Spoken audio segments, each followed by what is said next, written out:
Hey guys, welcome. Happy Monday. Just one second while I get everything set up. How y'all doing?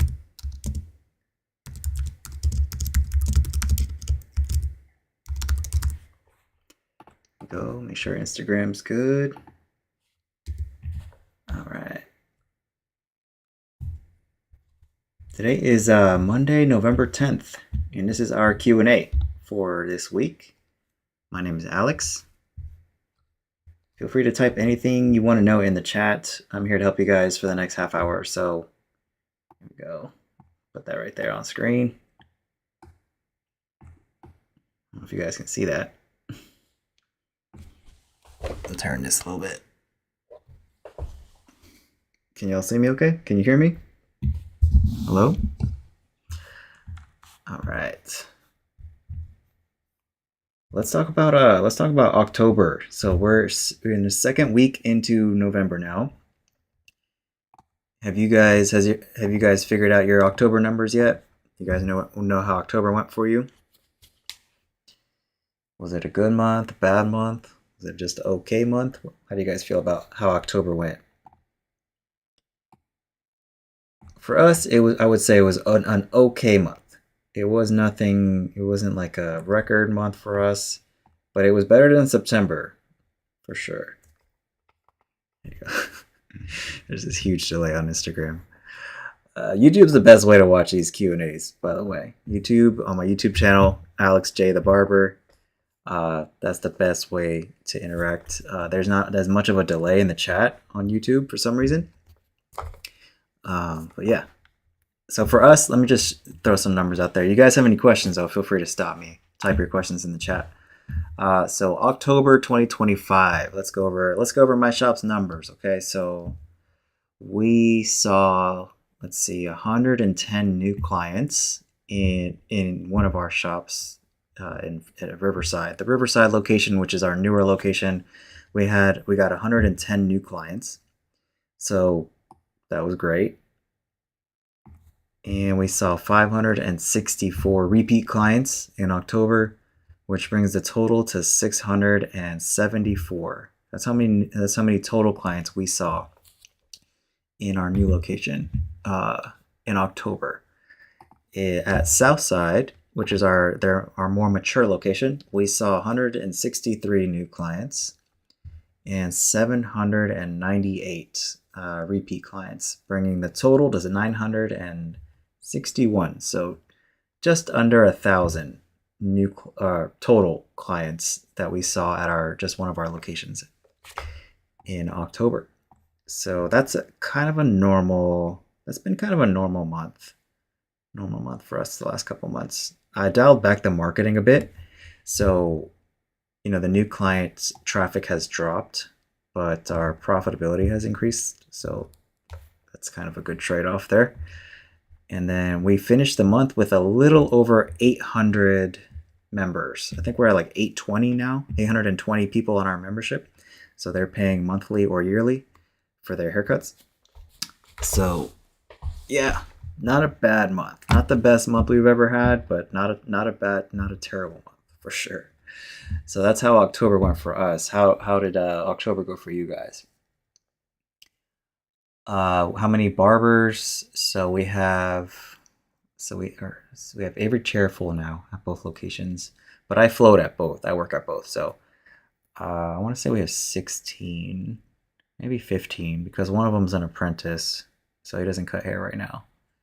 Like 15 barbers with one apprentice he's just working the front desk right now.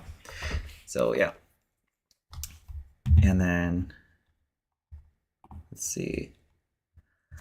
I own a barbershop and have a partner who cuts hair. How do you decide how much to be paid for anything outside of cutting hair or marketing? You mean how much do you get paid as the owner? Or how much do you pay your vendors to do that stuff for you? That's kind of the main thing I need to know. I think the way it was explained to me, though, this might help answer your question, but the way you pay yourself as an owner depends on the role that you're doing. I mean, I think most owners have more than one job. Like, I have like 10 jobs, you know? So there's no way that you can pay yourself for every single job you do. It's more like you pay yourself, like as a the way it was explained to me was however time you spend barbering, like you pay yourself like you would a barber, right? Because eventually you're going to have to replace yourself, as a barber. So you pay yourself the way you would pay any other barber, and then you pay yourself a salary to do the other things, right? And that's very good. That's going to be very individual to your business.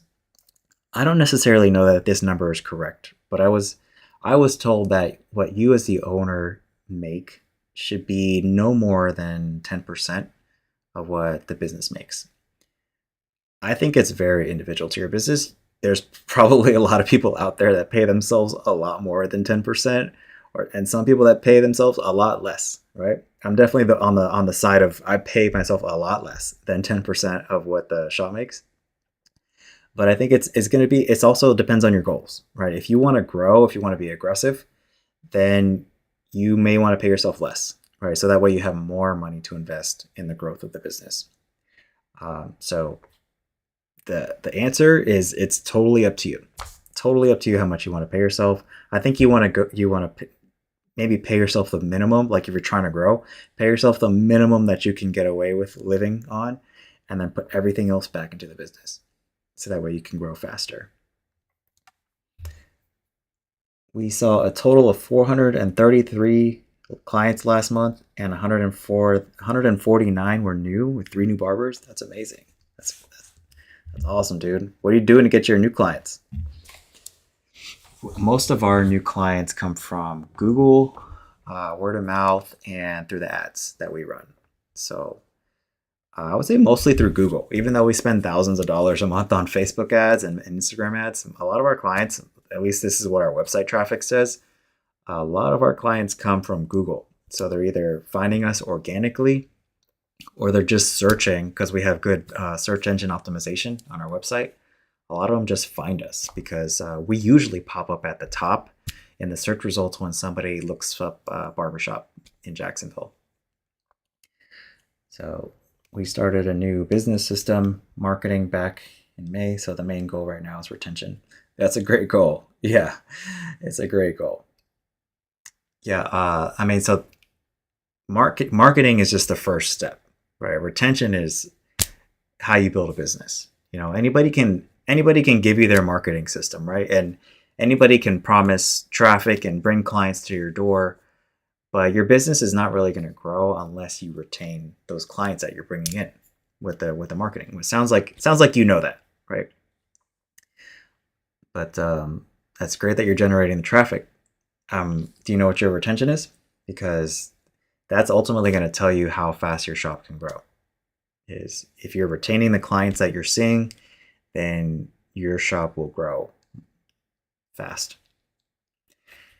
And then you might get to the point where you have to turn off the marketing, which is or turn it down. You never want to turn it off, but you can turn it down because you don't need it. You don't need it as much, right? All right, Diego saw 655 clients in October, 178 new with 5 barbers for the month of October, mostly Google ads. That's amazing. Y'all are killing it. That's great, man. These are some solid numbers you guys are putting up.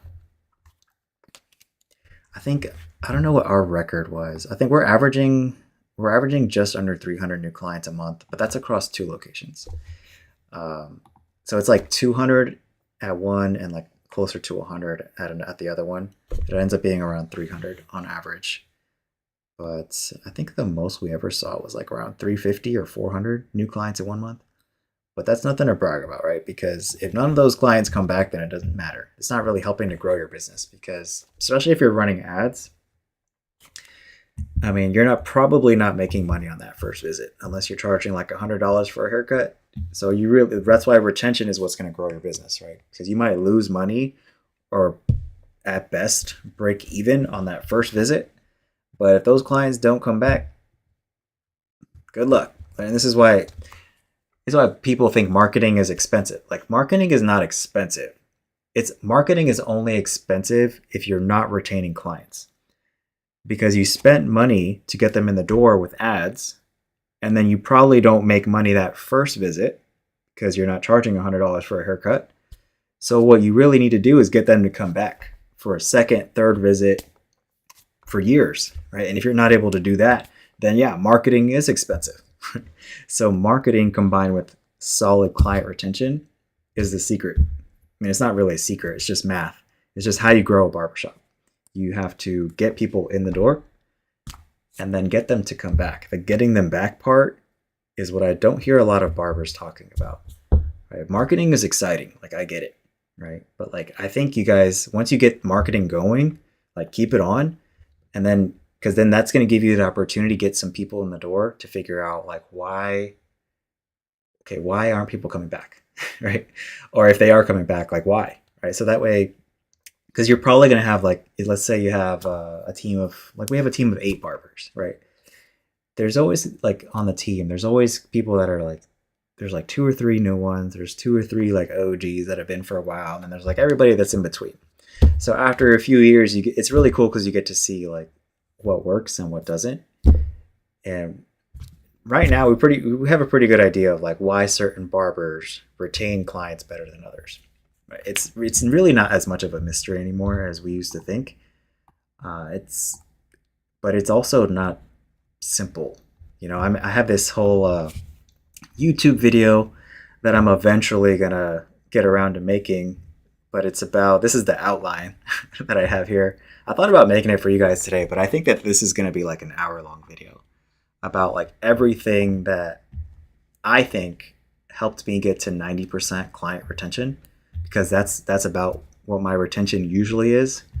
I usually keep about 90% of my retention. Now it goes up and down, right? But I was at 90% for like most of this year. Thank you. Yeah, just got my hair cut. So the hat is not going to be on this week, maybe not even next week. But if you see me in a couple weeks with a hat on, it's because I'm due for a haircut again.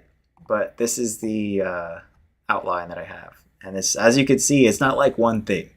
It's not like one thing that leads to a barber's retention, unfortunately. It's like 100 or 1,000 little things, you know?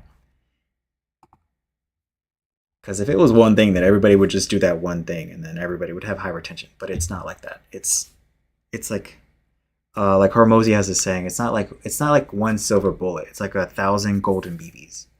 Like, you just have to do 100 or 1,000 things right. And then you have to keep doing it. And then that's what builds your retention. There's not one thing you can do that's going to fix your retention overnight. Spent $1,400 on ads, so it makes about $8 per new client. Is that right? Well, if every single one of those new clients came in from the ad, then yeah, that would probably be right. And that if that's accurate, then that's a great cost of acquisition. But you also have like the cost to provide the service, and like, so that's why if you're lucky, you break even in most cases. Well, at $8, you might be profitable for new clients. If that's the case, like, and only you would know that, only you would know your numbers. Like at $8 even, we would be like probably breaking even, maybe a slight profit on getting new clients. But it's not like we're poor, like rolling in money at that, you know. If you're able to get those new clients to buy products or get them on a membership, like one of my barbers sold a $1,500 membership last week. Man, I was so proud of her. Like, that's awesome. That was really hard to do, to get somebody to cough up $1,500. She sold an unlimited membership for. So it's a year, an annual membership. So the guy paid for an unlimited amount of services up front for the whole year, $1,500. So if you can get some of your people to get on that's where you start making money on getting new clients. I haven't quite figured that out yet. You know, like Hormozy talks about it a lot. Like, you want to get your cost of acquisition to like 3 to 1 or more. man, some of our ads, our best ads are getting like 2 to 1, maybe 3 to 1 on a good day, but it doesn't last long. They fatigue really fast. Now, the people that I used to run my ads, Fill Your Books, fillyourbooks.com. I'm not sponsored by them. They're not paying me, but that's who I use. Yeah, they were just out here. They filmed some ads for us over the weekend. So I'm hopeful that those will do well. But I'll let you guys know. First year into barbering. Been tracking data, running meta ads, making content. What are 3 tips that you would like to offer a new barber getting into the industry? Well, what I did is maybe different than what most traditional barbers would give you, advice that they would give you on the internet. So when I was in barber school, I knew that I was really bad at cutting hair, like most people are. If you never cut hair before going to barber school, you're probably going to be really bad. So what I wanted to do, and I knew I wanted to open a shop, and I wanted to have multiple shops. So my goal was I wanted to learn from the best.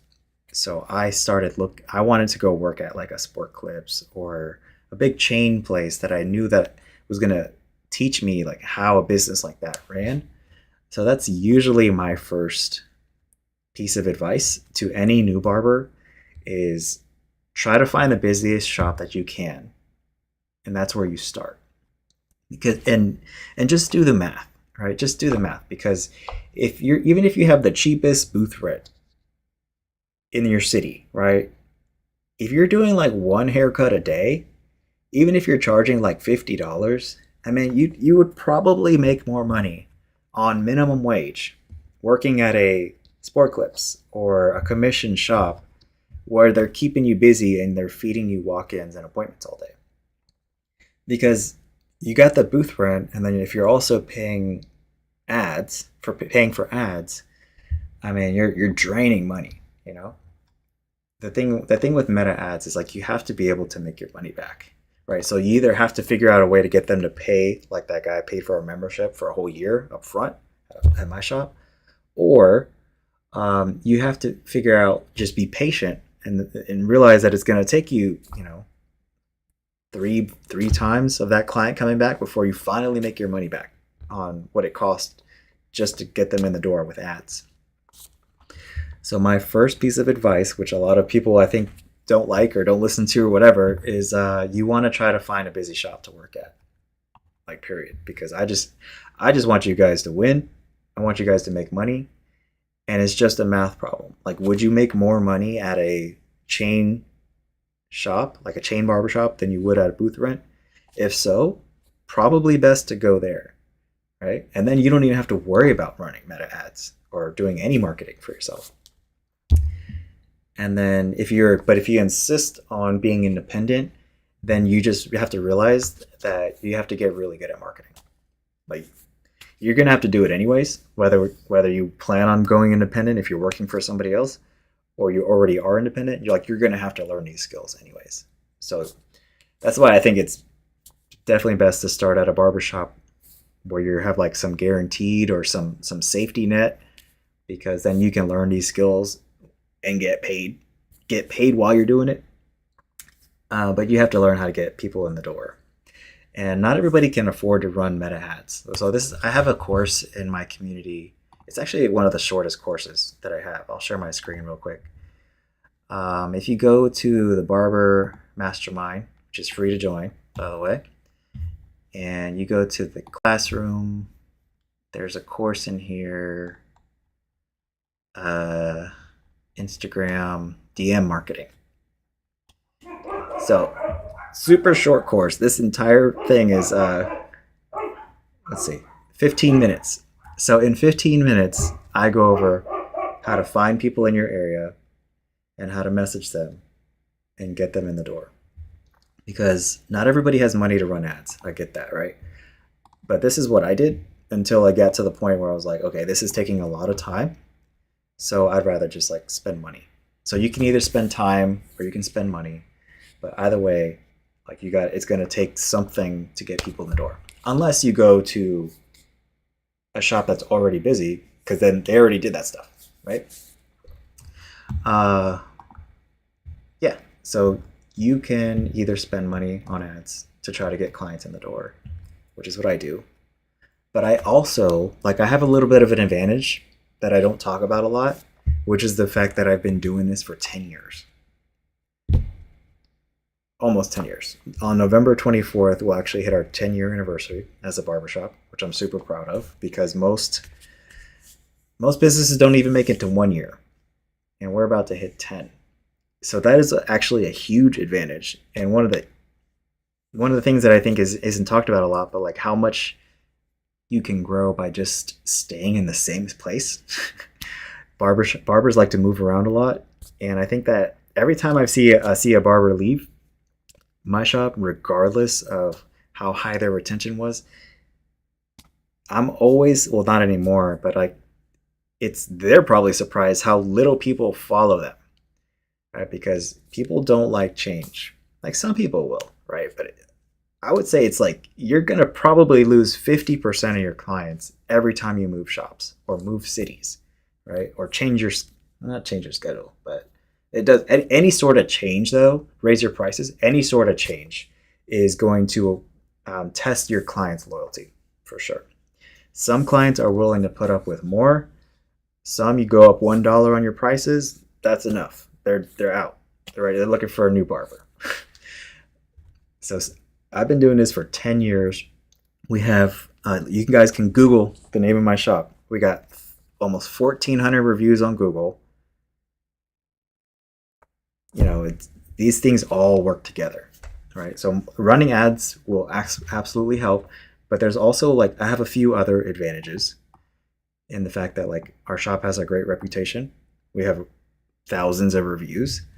All of that helps out a lot.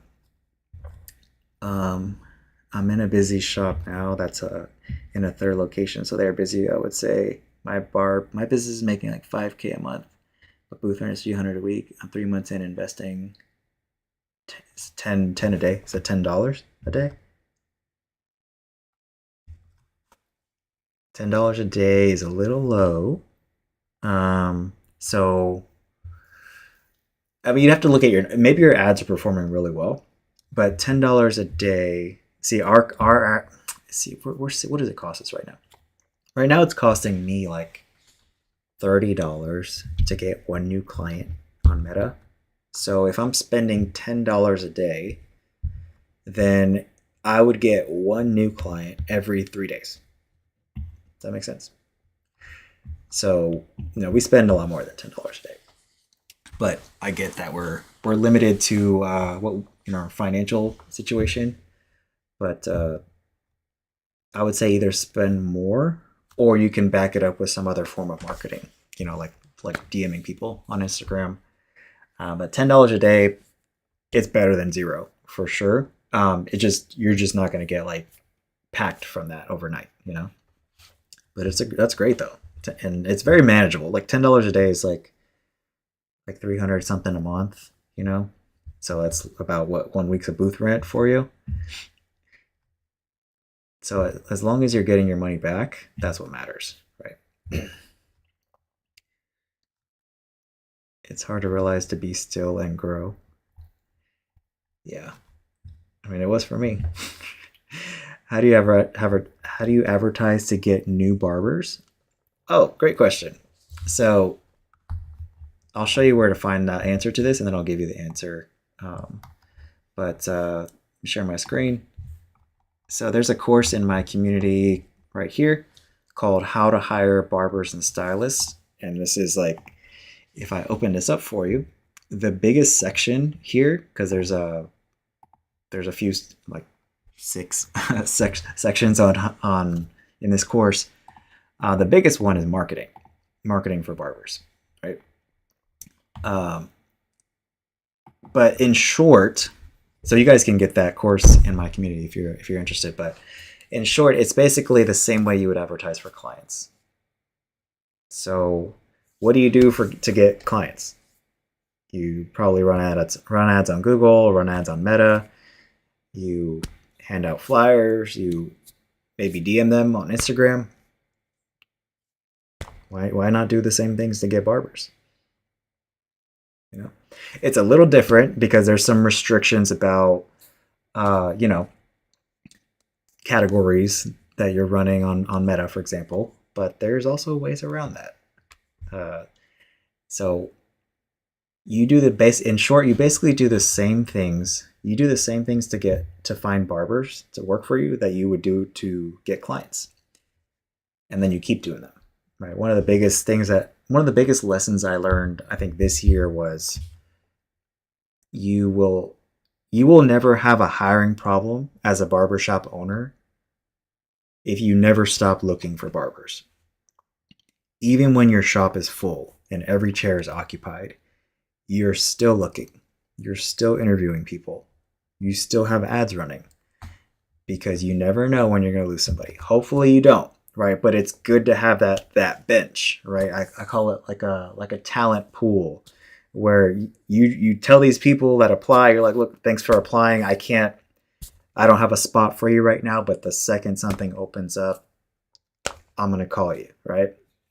And if a spot does open up, whether it's through somebody that moved or somebody that left voluntarily or involuntarily, you have a list of people that you can call. So it's just like with marketing, like you probably, I'll tell you guys right now, like it's not a good idea to turn marketing off ever, even if you're crazy busy, right? You just maybe dial it down. So if you're spending $10 a day, maybe spend $1 a day, but you never turn it off, right? So it's the same thing with looking for barbers. You never stop looking, right? Keep those ads running, keep those ads posted. There's ways to do it for free, but you never stop looking. So that way, when you do need somebody, you have a list of people you can call. And those are some of the tactics that I cover in the course. But the short answer is, how do you advertise to get new barbers? The same way you would advertise to get clients. Exact same ways. You're just targeting a different person, but it's the same skills.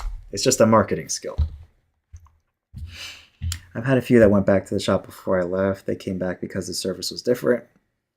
That's great. Well, that speaks volumes for you, because that's the thing is like what you provide in the shop, like what the shop standards are the bare minimum, right?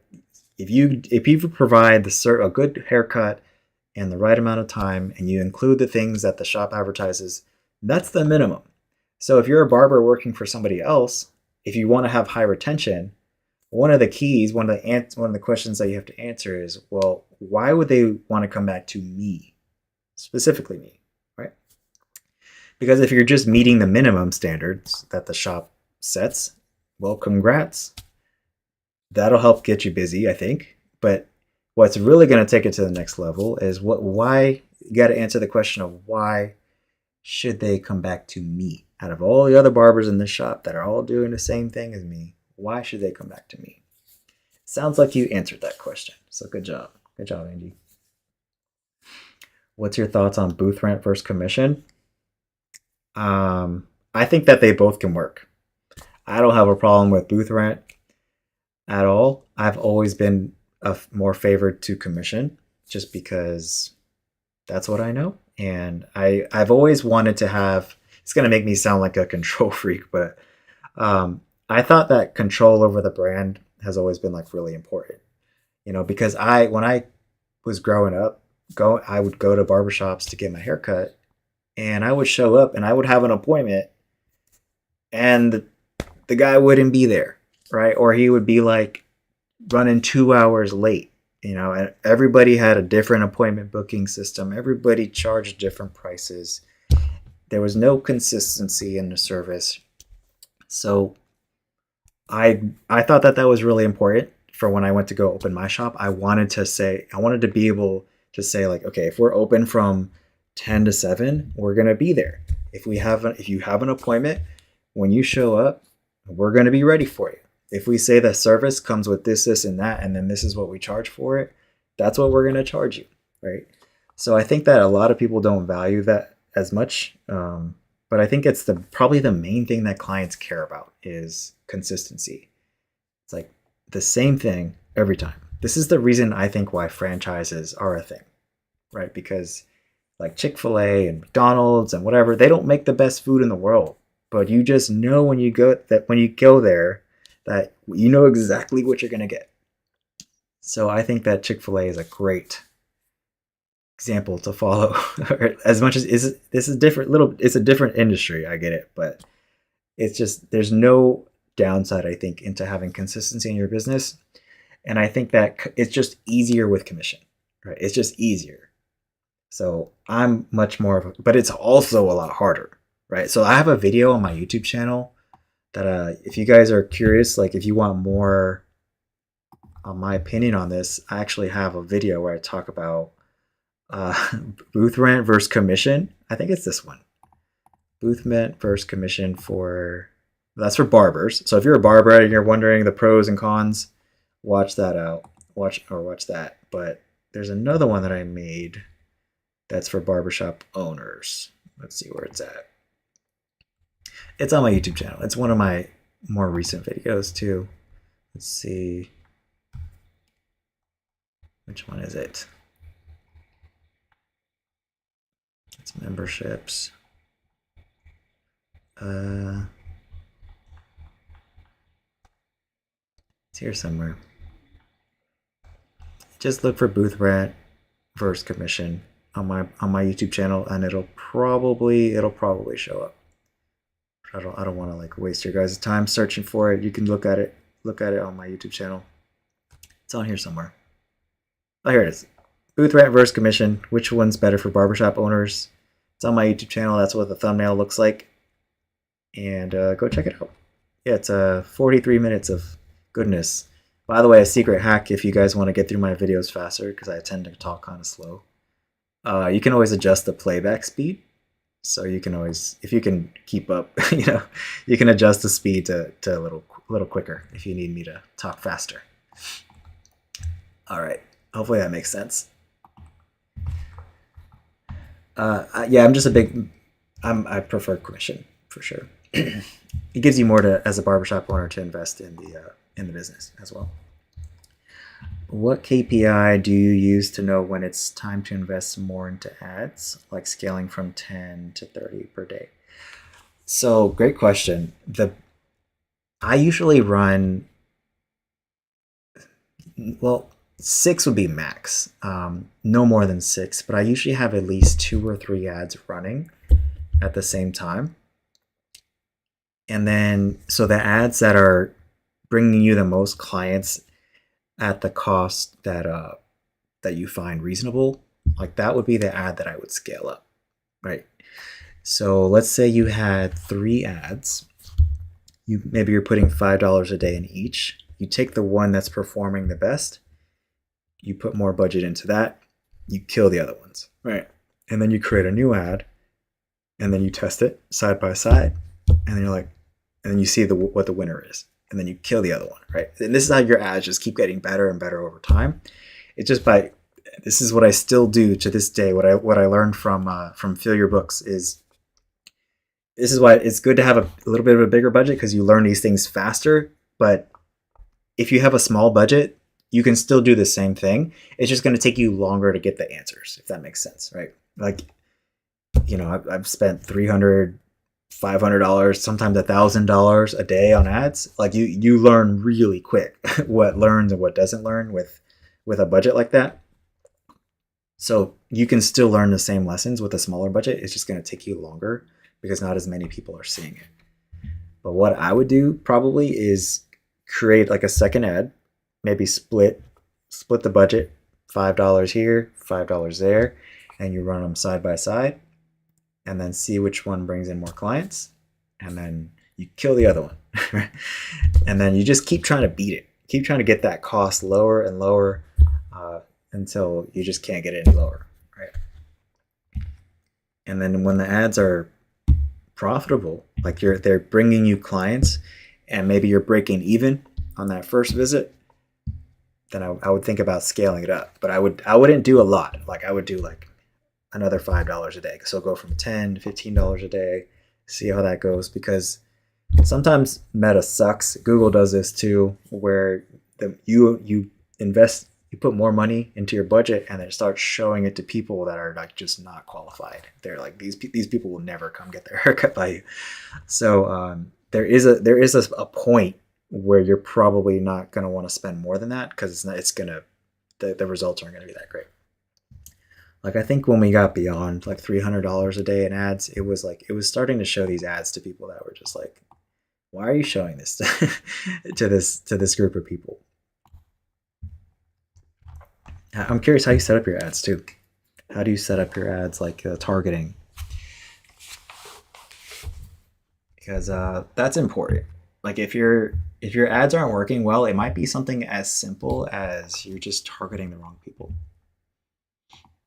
I see ads almost every day when I'm on Instagram from barbershops and barbers that aren't even in my area.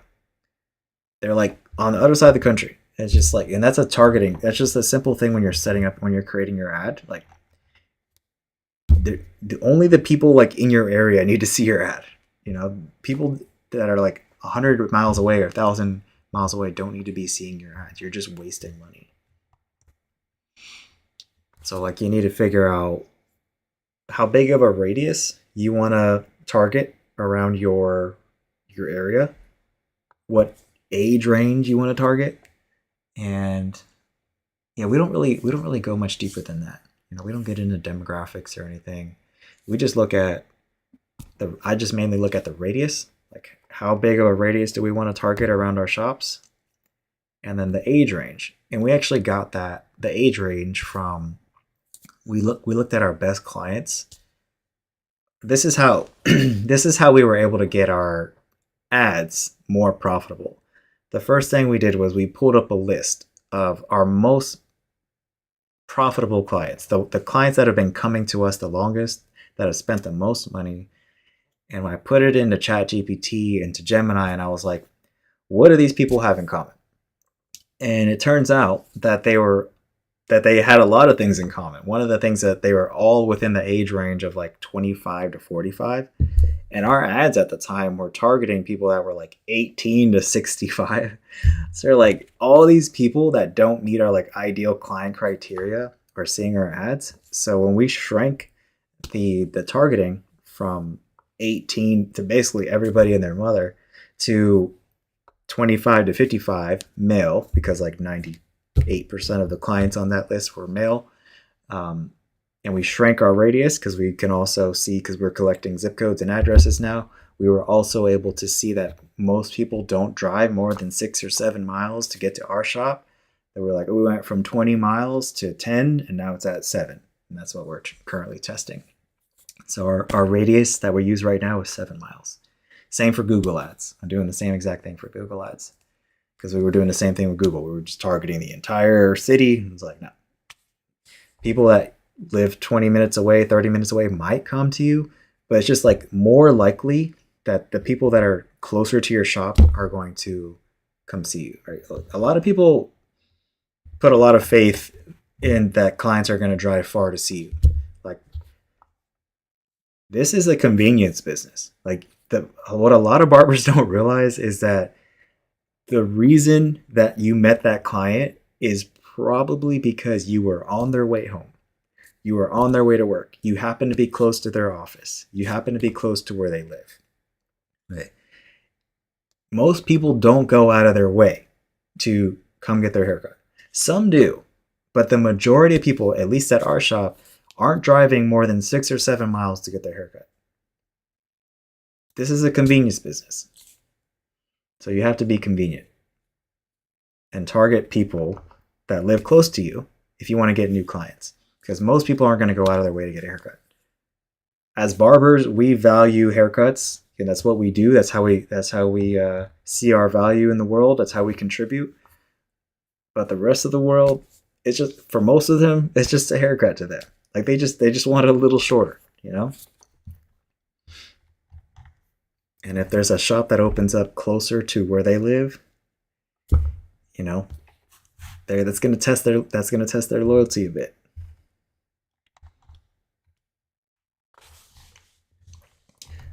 So this is why when you move shops, probably going to lose clients, because now you're a little bit less convenient.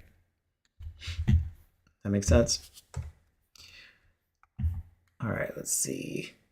I wonder how my Google ads are doing. I haven't checked those in a while. I kind of gave up on Google. It's like Meta's more consistent for me. Let's see. I still have Google ads running because it's nice to know that we're going to pop up at the top if somebody searches for a barbershop near me on Google. Okay, we're getting, let's see.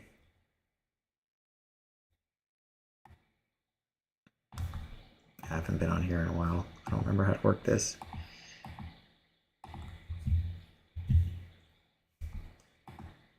Last 7 days. All right, so right now Google's working a little bit better for us. Oh, by the way, anybody that runs Meta ads, just so you know, we're getting to that time of year, or we're already in that time of year, where the performance for your ads is going to probably drop a lot, especially if you have a small budget. Because the way it was explained to me by Fill Your Books is all these big companies, right? We're in the retail season, Christmas, holidays, so all these big companies, they have to, like, I don't understand exactly how it works, but apparently these big companies have like a marketing budget, right? And they have to spend it by the end of the year. And right now is like the time of year where people are in it's a buying frenzy, right? So they're going to be dumping, billions and maybe trillions of dollars into Meta over the next couple weeks, next month. So anybody that has a small budget is going to get crushed. Like, we're getting crushed right now. So that basically, your ads are still going to work, but the cost to get a new client's probably going to go up because there's only so much real estate on Meta, which is Instagram and Facebook. So they're going to give that, from what I understand, they're going to give that to the people that have higher budgets, right? But that happens every year, just so you guys know. Like, every November and December, this process is going to repeat even when your budget gets higher. Same thing's going to happen next year. So this is why it's good to have different ways to get clients. All right, so that's why we also have the Google ads running. So right now our Google ads are actually performing better than our Meta ads because Google is different.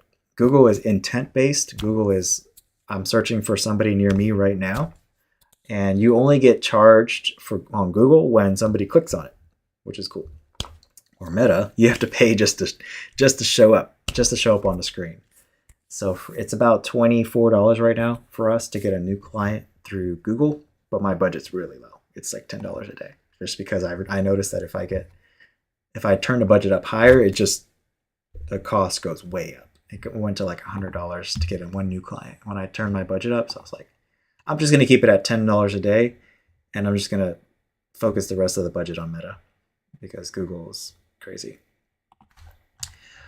All right. I think, let's see. You guys have any more questions before I let you go? If you guys haven't already, you should check out my free community. It's called the Barber Mastermind. The link to that is in my bio. Wherever you're watching this, there's a link. It's 100% free to join too. So I have courses in there that cover a lot of what we talked about today. So Meta ads, I have a course for that. Getting clients for free through Instagram, I have a course for that. How to hire barbers, definitely have a course for that. As well as a lot of other things that we didn't cover today. But it's one of those. I want this to be a one-stop shop for you guys. Anything you need to grow your barbershop or to grow your chair, if you're a barber working for somebody else, you'll find it in this community. And if it's not in here in the form of a course, there's 3,000 other barbers. All you got to do is post, comment, and you can have me and the rest of the community weigh in on anything that you need help with, right? Or if maybe you're doing well and you want to share how you did it, it's another great place to do that. So that's how we can stay in touch in between these calls. I think today was a good one. So we're going to keep the same time next week at 4 p.m. Eastern next Monday. What is that? The 17th? All right. I'll see you at 4 o'clock next Monday, the 17th. Have a good one, guys.